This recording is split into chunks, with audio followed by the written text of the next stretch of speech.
Jack Della Maddalena versus Islam Makhachev.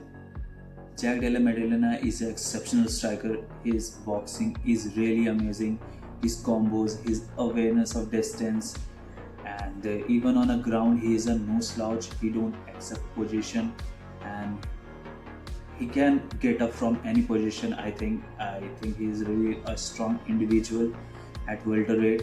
And if you see Islam, he is wrestling heavy. Because of his wrestling, he is able to land damage on his feet, and his takedown always come from trips or throws.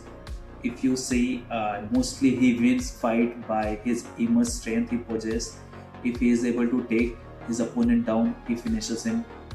If both fighter is on point and 100% with perfect weight cut and no injuries, I think JDM will beat Islam in this match.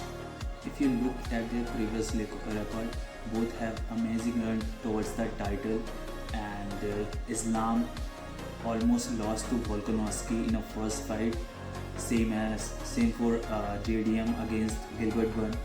If you see Islam against Dustin Poirier, Dustin Poirier was not in his prime. Still, Dustin gave a word to Islam, whereas JDM was in a fight against great Bilal Muhammad.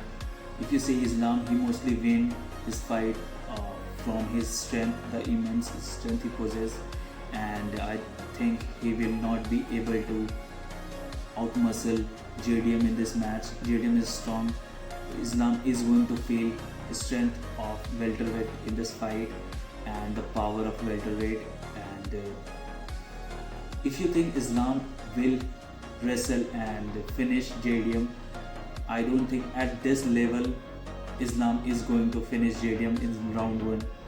And in round 2, I think they will be sweaty, and with JDM style, I think he will be able to get back from that position, and I think this fight will be a war, and JDM is more than capable to win a war.